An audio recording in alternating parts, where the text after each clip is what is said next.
Isa ako sa mga silent listener ng PNT Stories. Sana mapili ang kwento ko. Tawagin niyo na lang ako sa pangalang Carlo. Itong ikukwento ko, Sir Dave, ay yung nangyari sa akin noong pumunta ako sa lamay ng lola ko sa may probinsya. Matagal na akong hindi umuwi sa probinsya namin sa Quezon. Siguro mga 13 taon na mula noong huling beses kong pumunta doon. Wala na rin ako halos kamag-anak na nakakausap. Kaya nang mabalitaan kong pumanaw na si Lola Nena, parang gusto kong bumawi. Gusto kong personal na makiramay.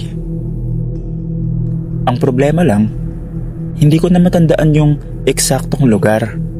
Wala na rin akong kontak ng mga pinsan ko. At ang tanging meron lang ako ay address na nakasulat sa lumang papel. Purok 3, Barangay San Vicente. Mahina na ang ilaw ng poste nang makarating ako ron. Mga bandang 8:00 ng gabi. Sumakay ako ng tricycle papasok sa loob ng baryo. Sabi ko sa driver, "Manong, pakidiretso po sa lamay ni Aling Nena." Tumingin siya sa akin sa rearview mirror. Tapos tumangulang. Tahimik yung biyahe.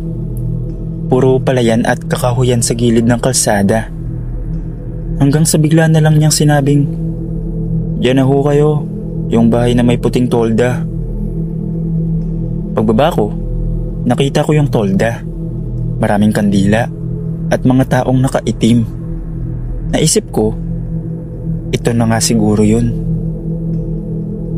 Lumapit ako, bit-bit yung dala kong bulaklak at prutas.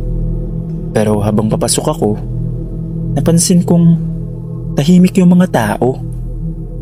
Hindi yung normal na lamay na may nagkukwentuhan o nagkakape. Dito, lahat sila nakatingin lang sa kabaong.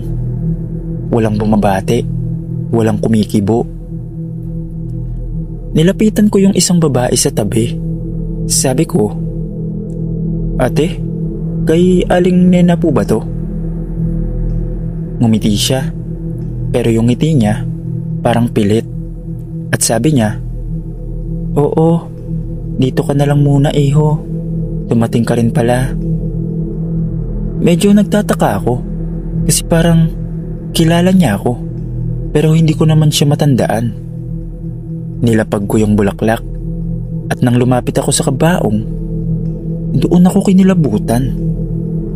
Hindi si Lola Nena ang nasa loob. At yung mukha ng patay, parang pamilyar. Parang nakita ko na siya dati sa panaginip ko. Paglapit ko sa kabaong, halos madulas yung kamay ko sa malamig na pawis. Yung ilaw ng kandila sa gilid, kumikislap-kislap, parang naglalaro sa hangin kahit walang hangin sa paligid. At yung mukha ng patay, parang gising. Nakadilat ng bahagya at parang nakatingin diretso sa akin. Lumingon ako sa paligid. Yung mga tao nakaupo lang, hindi kumikibo.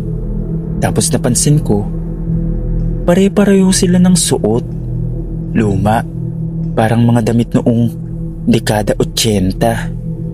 May ilan pa nga na putlang-putla at yung mata parang wala ng buhay. Gusto kong umalis, pero may lumapit sa akin. Isang matandang babae. Sabi niya, "Huwag ka munang umalis, apo. Hindi ka pa nakikikain."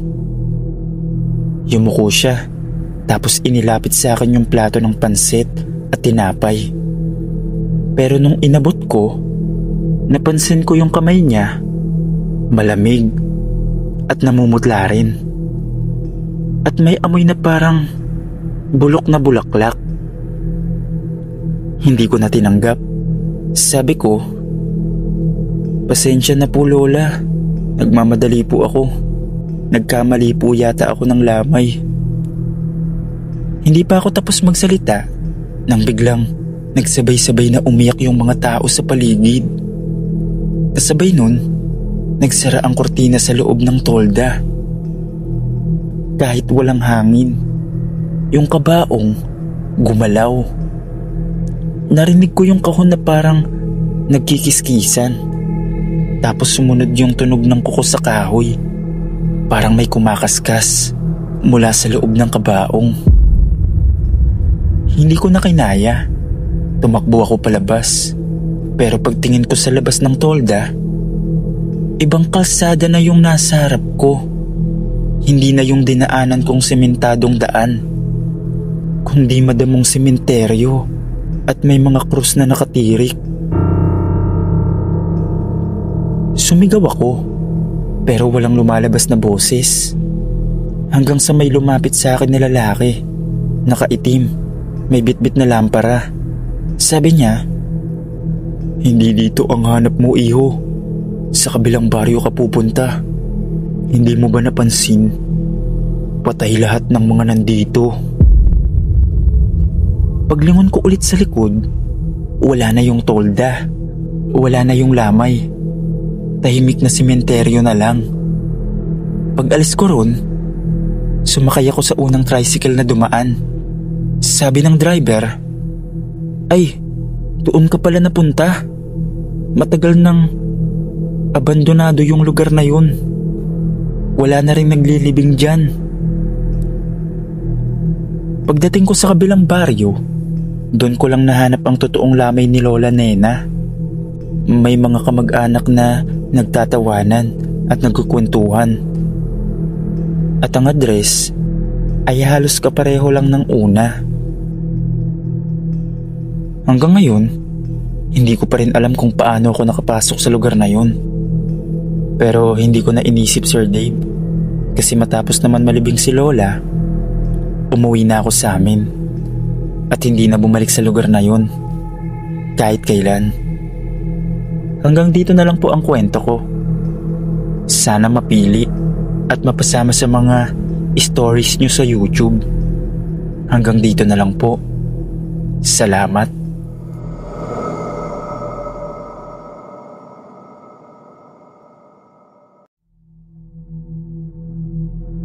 Boss Dave, hindi ko talaga alam kung paano ko sisimulan to.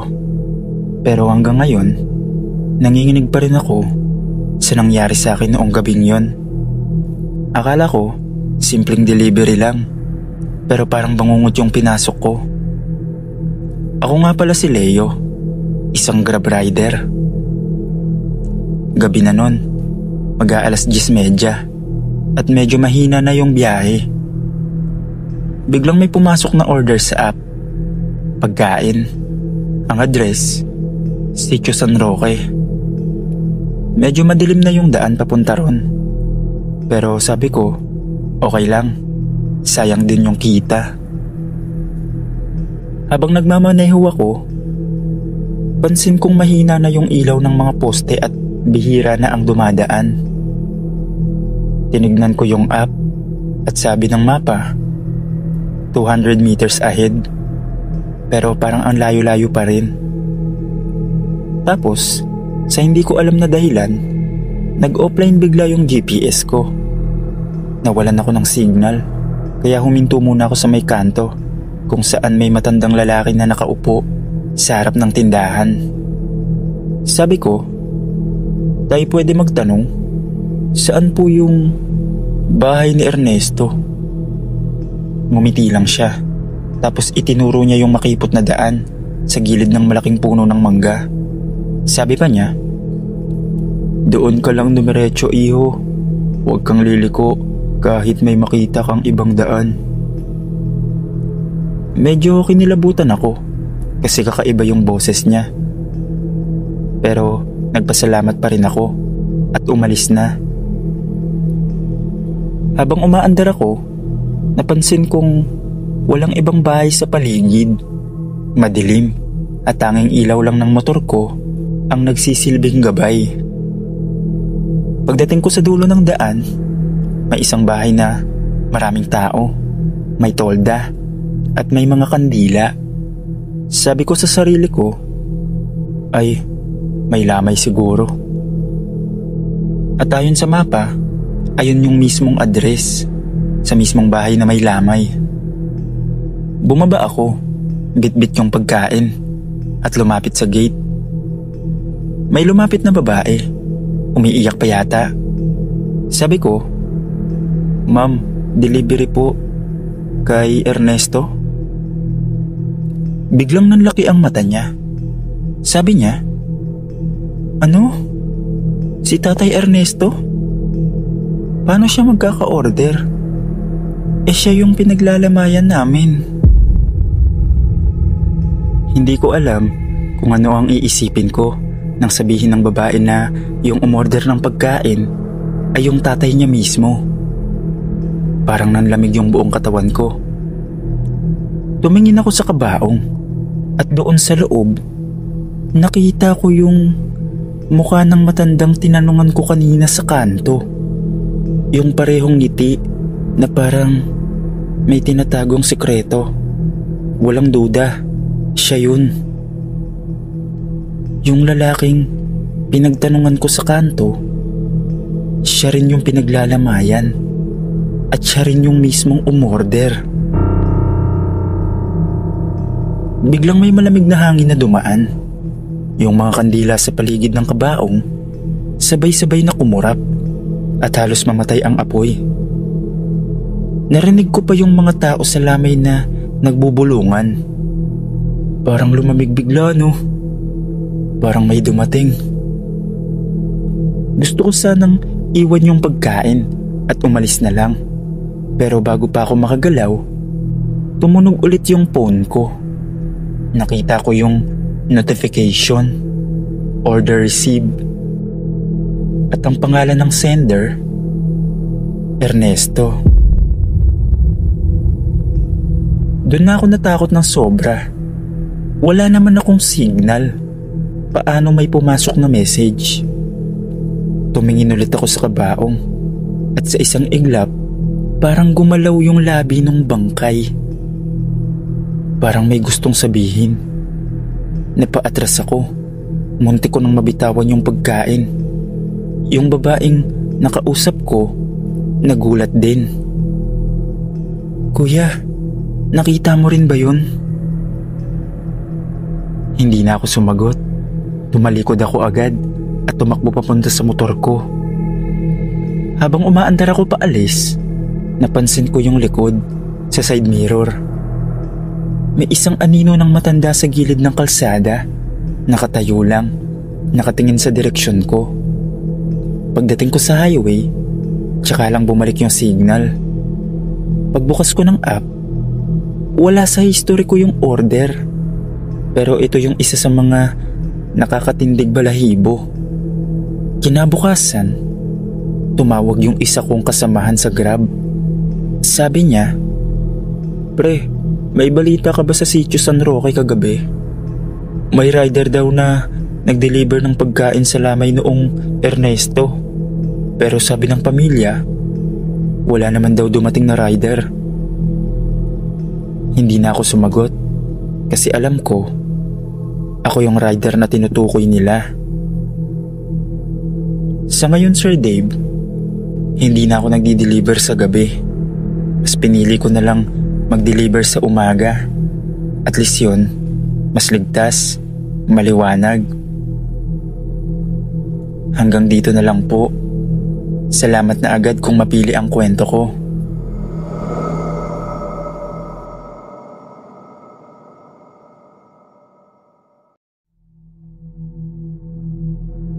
Ako si Joshua. Gusto ko lang ibahagi itong nangyaring hindi ko talaga makakalimutan. Isang gabi ng lamay sa probinsya na hanggang ngayon ayaw ko nang maalala, pero paulit-ulit pa rin bumabalik sa isip ko.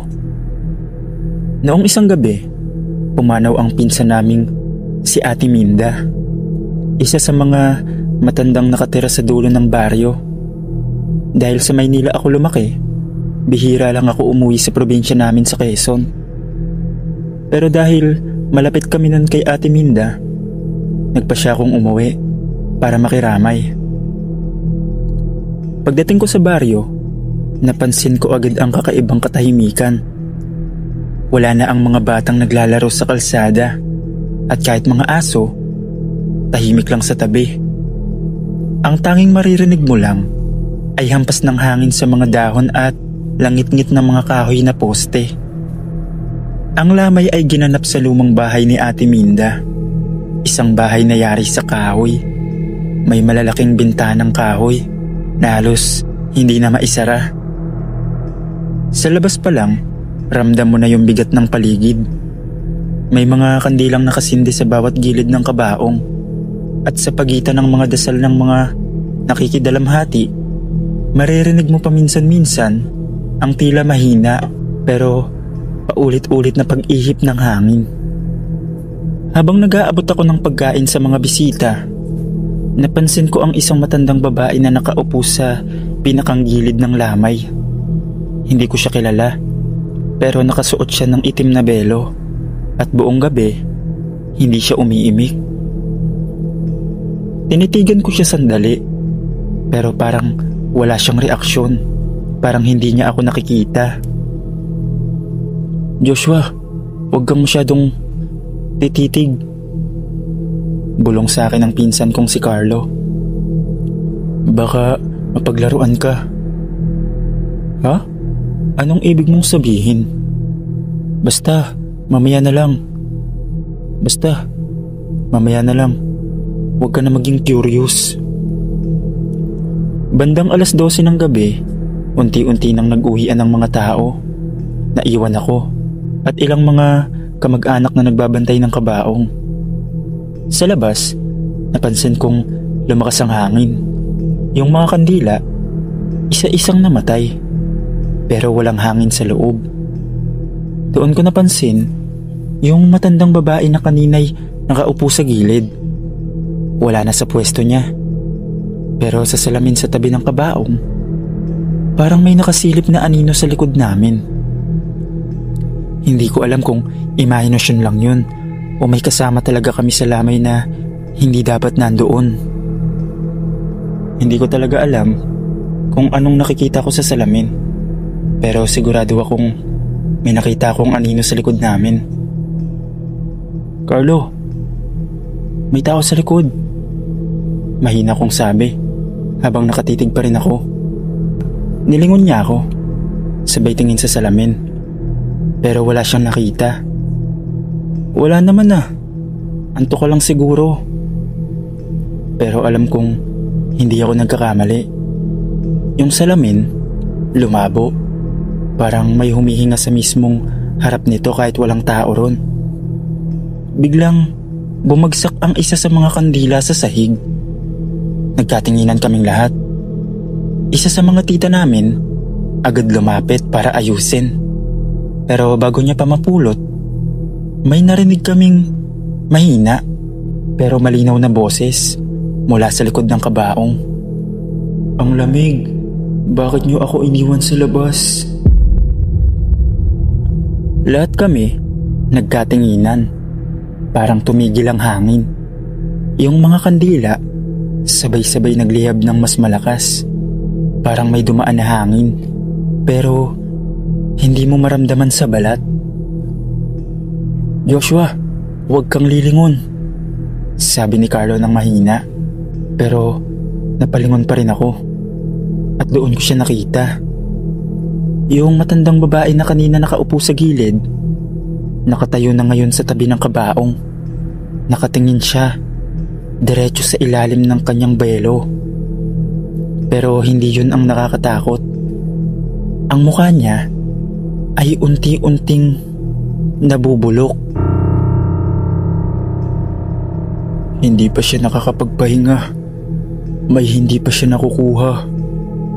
Bulong ng isa sa mga matatanda. Lahat kami sabay-sabay umatras. Pero parang mabigat ang hangin. Bawat galaw, parang may humihila. Nakita ko si Carlo na napaluhod. Hawak ang dibdib niya.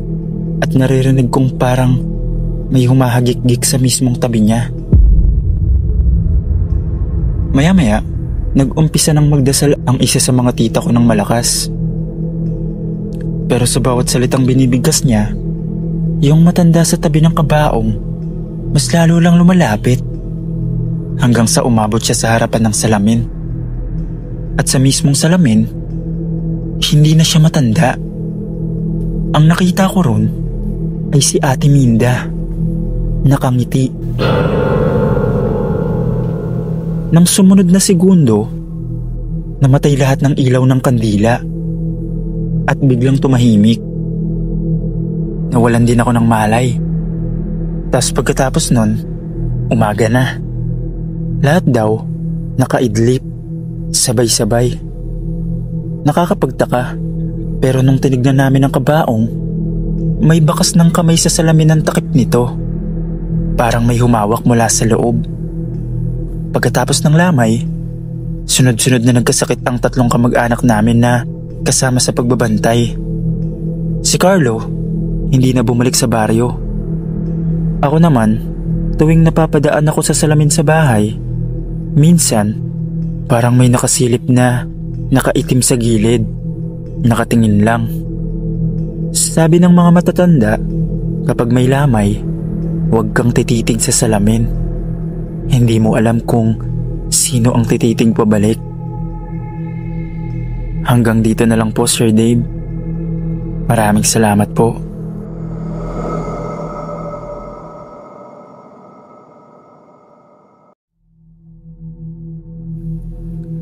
Ako si Bunso, 32 years old, tagalinis sa isang funeral chapel dito sa Bulacan. Hindi ko akalaing sa trabaho kong simpleng paglilinis at pag-aasikaso ng lamay, makakakita ako ng mga bagay na hindi kayang ipaliwanag ng kahit sinong pare o albularyo. Bago maghating gabi ang simula ng duty ko, ako ang tagapagbantay kapag wala ng tao sa viewing area. Madaling araw na, tahimik ang buong chapel. Tanging tunog lang ng electric fan ang maririnig. 3 ang kwartong ginagamit para sa lamay. Yung una, may lamay ng isang lolo. Yung pangalawa, bakante. At yung pangatlo, may bangkay ng batang babae na aksidenteng nasagasaan. Sa unang gabi ko doon, normal lang lahat. Nilinis ko ang paligid, inayos yung mga bulaklak at nagmap sa sahig. Pero pagsapit ng 2:00 ng madaling araw, biglang tumunog ang intercom mula sa loob ng viewing room ng batang namatay. Kuya Bunso? Napahinto ako. Hindi ako makagalaw. Alam kong walang tao ron. Sarado ang pinto at ako lang ang gising. Paglapit ko, nakita kong bukas ng kaunti ang pinto. May ilaw pa, pero mahina. Dahan-dahan kong tinulak. At sa gilid ng kabaong, may batang nakaupo, nakatalikod, nakayuko, at hawak-hawak ang laruan na nasa loob ng kabaong na kasama ng bangkay. Nang lapitan ko siya, nawala siya. Pero yung laruan, nasa sahig. Kinabukasan, sinabi ko sa supervisor ko. Sabi niya lang, hayaan mo na, normal yan dito. Masasanay ka rin. Pero hindi ko talaga matanggap. Kaya noong sumunod na gabi, nagdala ako ng cellphone at sinubukan kong i-record yung chapel sa gabi. Mga 10:30 habang pinapanood ko yung CCTV monitor sa maliit na opisina. Napansin kong may gumalaw sa viewing area ng batang babae. May anino, maliit, parang bata.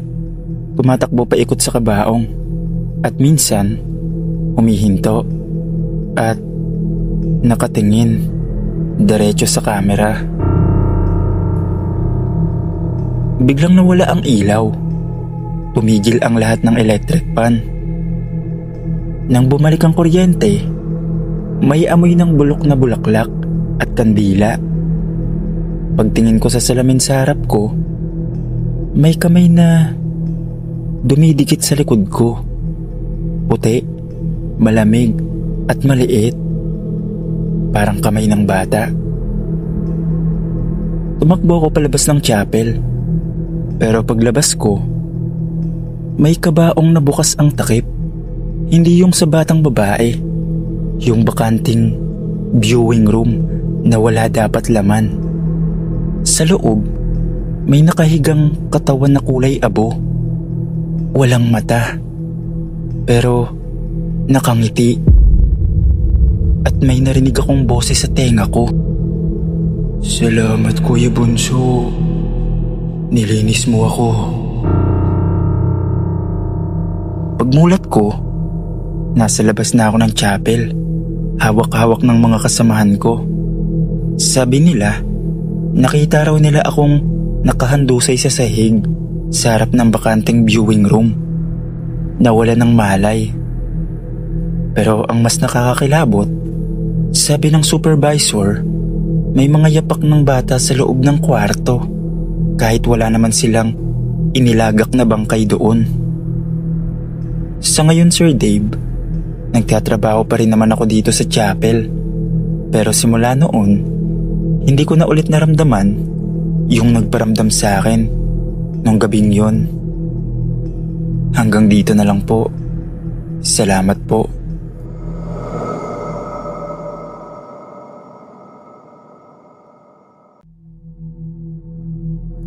Ako si Ronaldo, 39 years old, OFW sa Middle East.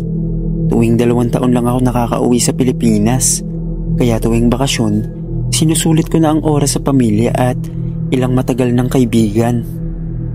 Isang gabi, inimbitahan ako ng kumpare kong si Alan na mag-inuman sa bahay niya sa may Novaliches.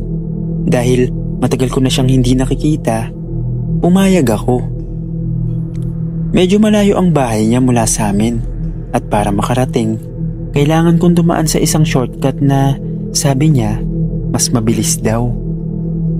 "Diretso ka lang sa kalsadang yun, tapos tatawid ka sa Bagbag Cemetery. Maliwanag naman dun, may mga poste," sabi ni Alan sa tawag. 10:00 na ng gabi nang maglakad ako papunta sa kanya. Pagdating ko sa gate ng Bagbag Cemetery, may maliit na tricycle terminal sa gilid pero walang tao. Tahimik ang buong lugar at yung ilaw ng mga poste hindi patay. May liwanag pero madilim. Habang naglalakad ako sa gitna ng sementeryo, ramdam ko yung malamig na hangin na parang dumidikit sa balat. May ilang puntod na may kandila pa, marahil galing sa mga dumalaw kanina. Habang tumitingin ako sa paligid, napansin ko na parang may ilang lapida na bago, pero karamihan luma at may crack na. Mga 5 minuto na ako naglalakad nang mapansin ko na may babae sa may unahan. Nakaputing bestida, mahaba ang buhok at nakayuko sa isang puntod. Akala ko nung una, isa lang sa mga huling bisita na naiwan. Pero nakakapagtaka kasi sobrang late na. Kaya nilapitan ko para magtanong kung malapit na ba ang dulo ng sementeryo. Pero habang papalapit ako, napansin ko wala siyang anino kahit may ilaw ng poste sa likod niya. Biglang tumigil ang hangin. Kahit yapak ko, parang hindi ko na naririnig. "Ate, okay ka lang?" tanong ko. Dahan-dahan siyang tumingin sa akin. Sobrang puti ng mukha niya at wala siyang mata. Purong butas na itim lang ang makikita. Umiti siya ng dahan-dahan at doon ko nakita na hanggang tenga ang punit ng bibig niya. Napalayo ako ng isang hakbang, pero mula sa gilid ng mata ko, napansin ko na may mga aninong gumagalaw sa gilid ng mga puntod. May ilan na nakaupo sa lapida, may ilan na nakatayo sa tabi ng mga nicho. Lahat nakatingin sa akin. Naglakad ako ng mabilis, pero habang lumalayo ako, ramdam kong may sumusunod sa likod ko. Hindi yapak ng tao, parang paghila ng tela sa lupa. Pagtingin ko sa bahagi ng sementeryo na walang ilaw, doon ko naramdaman ang malamig na hininga. Hindi ko na tinignan kung ano yun. Tumakbo lang ako hanggang makalabas sa kalsada. Pagdating ko sa bahay ni Alan, pawis na ako. kahit malamig ang gabi. Nang marinig niya ang kwento ko, tumahimik lang siya at sabing, "Roland, hindi mo alam, dati may babae raw na pinatay at iniwan sa loob ng Bagbag Cemetery. Hanggang ngayon, nagpapakita siya, lalo na sa mga dumadaan mag-isa." Hindi na ako dumaan ulit doon. Kahit araw, iniiwasan ko na ang lugar na yon. Hanggang dito na lang po, Sir Dave. Maraming salamat po.